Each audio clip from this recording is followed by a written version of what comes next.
Hey guys, it's Shy, and welcome to my channel. Welcome to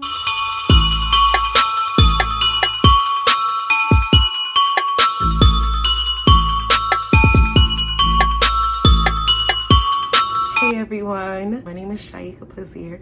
Bienvenue tout le monde, nom c'est Shaika Plaisir. And if this is your first time watching, please don't forget to hit that subscribe button and like this video throughout or towards the end. Today is the final part of the series of do's and don'ts. Yes. It's been a good run with this series. You know, honestly, I could continue, but there's other content that I want to put out there for you guys. Ça, c'est dernière partie de à faire et à ne pas faire. N'a parlé de adoration. Je vais continuer avec nous parce que j'ai plus de bagages que je suis capable de parler de, mais j'ai l'autre bagage que je voulais parler ensemble avec nous. N'a pas pause dans ce sujet ça. We're gonna have a pause in this subject. We'll revisit it.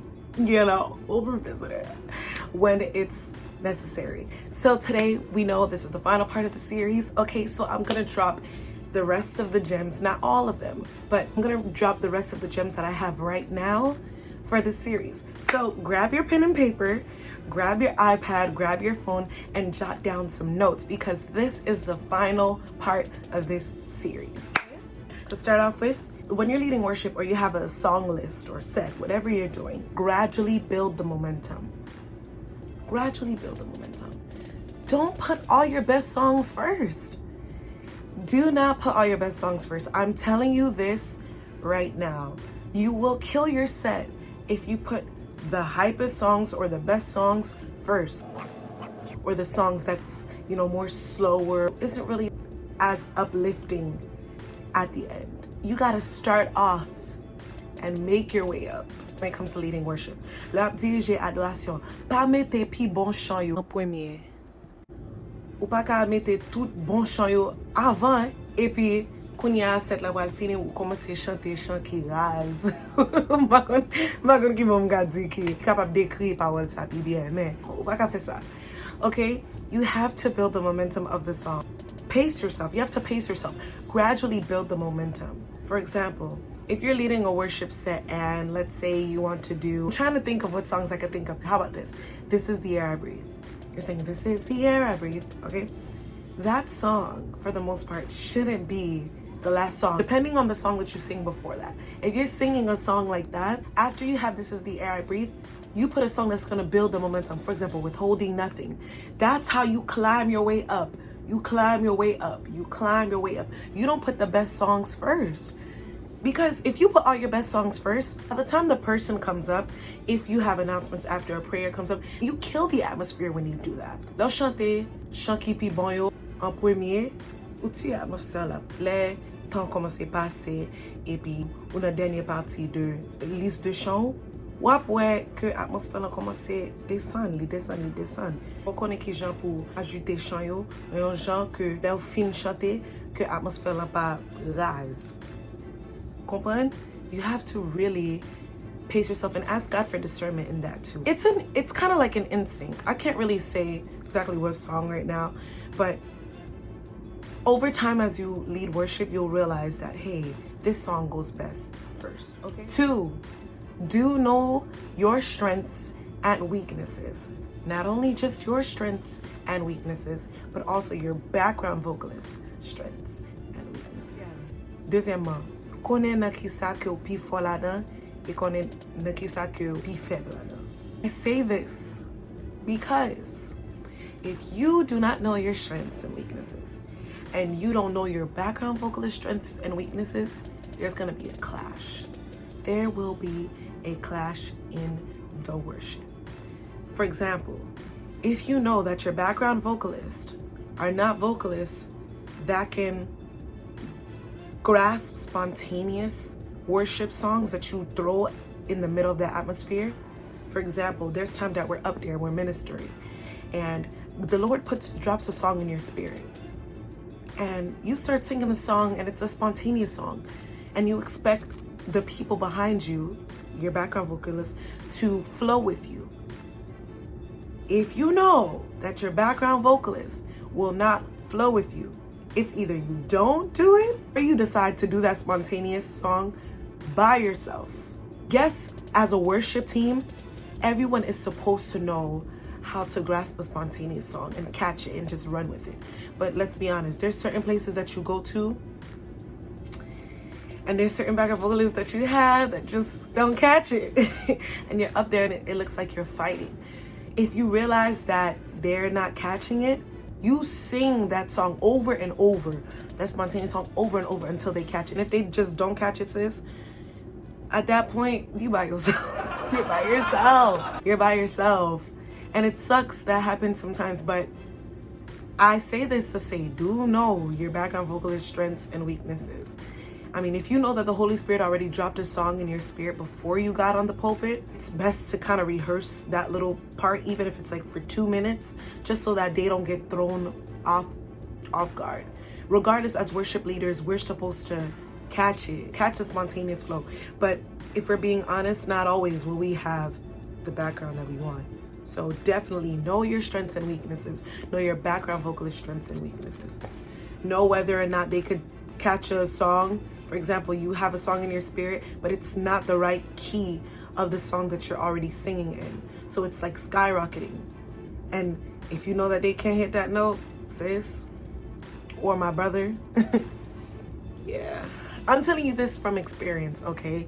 Know your strengths and weaknesses. Know if they can hit those keys. Know if they can catch spontaneous songs.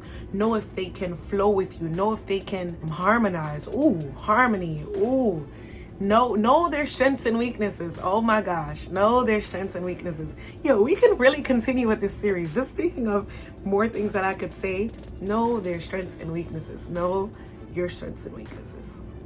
Konen nan ki sa ke ou faible la-dan e nan ki sa ke ou pi fort la-dan. Konen nan ki sa moun kap chante avec worship team la, équipe de adoration. Konen ki sa ke faiblesse yo e nan ki sa ke yo pi fort la-dan.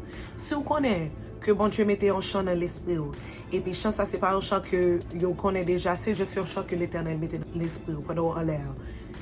Si vous connaissez que yo pas qu'à captiver chant, yo pas qu'à chanter chant avec yo dans ciel, yo pas payer attention ou bien yo juste pas qu'à prendre chant et courir avec lui, faut discerner ça.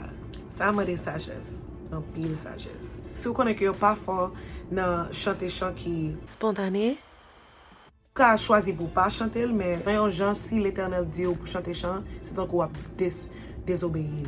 Répétez chant en pile fois, pas juste chanter une fois. Don't just sing it one time when you have a spontaneous song in your spirit. If you know that they can't catch it, repeat that song over and over and over and over until you let them catch it by themselves. Don't just throw it out there and then it's just blank and you don't hear nothing, just crickets. Pas juste chanter chant une fois et puis vous pensez que captiver. Non. Répétez chant ça, répétez phrase ça en pile fois jusqu'à ce que vous que vous gagnez. OK? Connaît dans qui ça équipe de adoration faible là-dedans et dans qui ça que vous fort là-dedans. Connaît qui ça ou même ça que vous fort là-dedans, ça que vous faible là-dedans. Si vous connaissez que vous pas fort dans clé qui bas ou bien vous connaissez vous pas fort dans chanter clé qui plus haut, pas chanter chant qui dans clé ça yo. Fais sûr que vous choisissez clé que vous confortable avec. Je te dis ça dans la partie première ou après ça. Pas mettre en l'air. Know your strengths and weaknesses. Know whether or not you could sing a song in a low key or a high key. I spoke about that in the first part about comfortable keys that you should choose when you're ministering. Okay, I'm linking it above. So know that. Know whether or not you're good with catching spontaneous songs as well. Cultivate that. Okay, so know your strengths and weaknesses and know your BGV strengths and weaknesses. Troisièmement, et dernièrement. Okay, this is the last tip. When introducing a new song that you don't think anyone knows, it should be first unless you feel the Holy Spirit telling you to sing it last. For example, I'm not talking about spontaneous songs. That was another thing. I'm talking about a new song that you're introducing to the congregation. If you have a new song that you're introducing to the congregation, 70 to 80% of the time, it makes more sense for me. I don't know if I could speak for anybody else, but it makes more sense for me when I sing that song first. Because you give the people time to learn it. You repeat it. You know, it's an introduction, especially as worship. The first song is an introduction, so you got everybody's attention too. Troisièmement, si vous connaissez que vous chantez un chant que peuple an pa konnen, fè chan sa premier chan que vous chantez.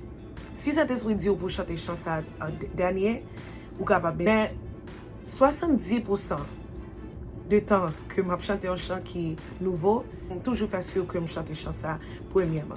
Parce que l'air ou gagne une liste de chants et puis vous diriger et puis vous mettez tout chant que vous connaissez que le peuple déjà connaît, vous mettez tout chant ça en premier. Si vous mettez nouveau chant en dernier, ça descend l'atmosphère en tout parce que vous pas connaissez. So après que vous regardez, mais c'est pas que vous pas voulez apprendre, mais vous pas connaissez chant, so vous essayé pour apprendre. So pas attendre pour vraiment chanter ou après que vous focus sur moi parce que vous voulez apprendre. Ou pas voulez tuer l'atmosphère comme ça. You don't want to kill the atmosphere by throwing a song that people don't know last. You singing songs that they know and you building. And then you choose to throw a curveball, a song that they don't know at the end. So now they're so focused on trying to get the lyrics, trying to know the song, trying to know the words, the melody of the song. First they have to learn the melody and the lyrics, okay? So they're so focused on that, so they can't really worship yet until they finally understand the song. So it's best that you put that song first. It's best that you put that song first unless the Holy Spirit is telling you to put that song last. I know sometimes God tells me to put certain songs last that are new when it's a song that's popular or that people have heard, that a lot of people are very familiar with. Yeah, you could put that song last. But if it's a song that not much people really know or, really know like that for the most part, put that song first. And I'm telling you this from experience. It'll make all the difference. Ça fait une grosse différence. So these were the tips that I had for you guys. I hope that this was a blessing to you guys. I hope that this series was a blessing to you guys. Ça c'est dernière partie. Apprécie nous en pile pour gens que nous répondent à sujet ça. Si l'Éternel mette dans l'esprit pour me continuer sujet ça une autre fois, mais ça m'a continuer, okay? Mais pour qu'on y a mettre en pause nos sujets ça. I love you guys so much. Okay, please like this video if you liked it and don't forget to subscribe to the channel. Pas oublier pour like vidéo ça et pour abonner avec channel ça si vous aimez sujet ça. Okay? I love you guys.